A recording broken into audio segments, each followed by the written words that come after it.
The next core principle is lifelong learning and self-education. You need to become a lifelong learner. You need to become passionate about learning. And your education, you've got to take full responsibility for it and take ownership of it and be proactive about it. Don't wait for a teacher to get you to do some homework assignment or to read a book. Don't wait for some program or some training to teach you something. Go out there and proactively learn about life.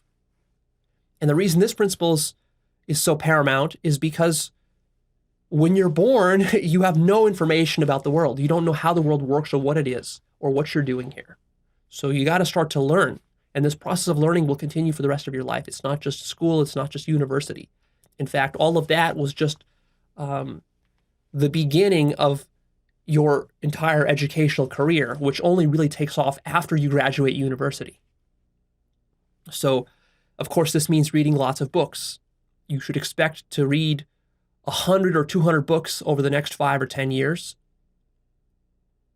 This is going to be absolutely essential. It's through these books that you will learn various perspectives, techniques, traps, mistakes, lessons, principles. You'll be exposed to new ideas, to new cultures, to history, to things you haven't ever heard about anywhere else. The quality and detail of information that's presented in books, a quality book, will be much greater than what you see in a video or on television or on some social media website. And you need that. You need that solid, high quality, reliable information to get you started. These are like your leads. These books are the source of leads for you as to what you should be pursuing and what techniques can work for you and so forth. And these books help you to understand what your problems are. See, part of the challenge is that you have problems that you don't even understand you have yet. It takes a lot of reading just to realize that. But also, don't stop at books. You also need to take courses, seminars, workshops. There are many online courses that are available these days on almost any topic that you would want to learn about. You can find in-person seminars and workshops, which are super important to go to. There's a very big difference between watching a workshop or a seminar online in video form and actually going to one live in person. You'll get 10 times more from going to the exact same workshop or seminar live rather than watching it as a video. Do not be cheap with your self-education. It's because you recognize that this principle is so important, lifelong learning, that you are willing to invest in your learning. You're willing to pay hundreds and sometimes thousands of dollars for courses, seminars, workshops. You're willing to invest $500 to $1,000 every year in buying a bunch of new books.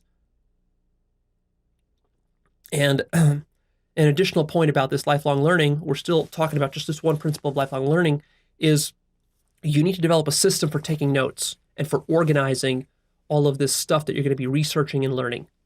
Because you're going to have various techniques and ideas and principles that you're learning, vocabulary words, all of this, and you're going to have to compile it together in some way, a system. If you want an idea for how to do that, check out my episode about how to keep a commonplace book. That's my system that I use. The next core principle is observation. Observation is one of the keys to life. The essence of learning is observation. How do you learn anything?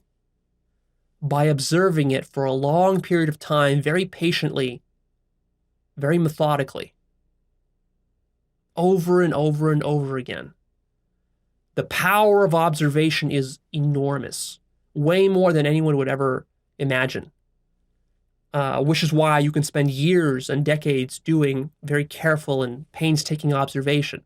And observation is the solution to the problem of ideology and dogma and various kinds of belief systems that you get trapped in. Observation is the antidote to being lost inside your own mind. What you need to do is to observe. And that's why science, to the extent that science is successful and has some good benefits for society, is because science focuses on observation. But now you need to take that on as a principle for yourself. It's not enough to have science observe for you and then to report the results to you. You need to become a keen observer of life and of reality. Observe everything. Observe people.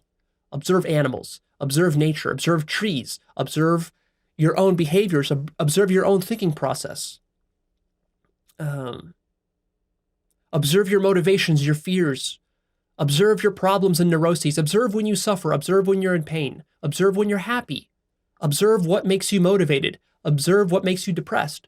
Carefully observe all of that, and through this process, you will learn about yourself, you will learn about the world, you will learn about mankind, you will learn about business, anything. Anything you observe, you will make finer grained distinctions in, and you will learn how that thing works. So, observation is related, of course, to our earlier principle of direct experience as king. Observation goes hand in hand with direct experience. And the opposite of that is believing what other people tell you.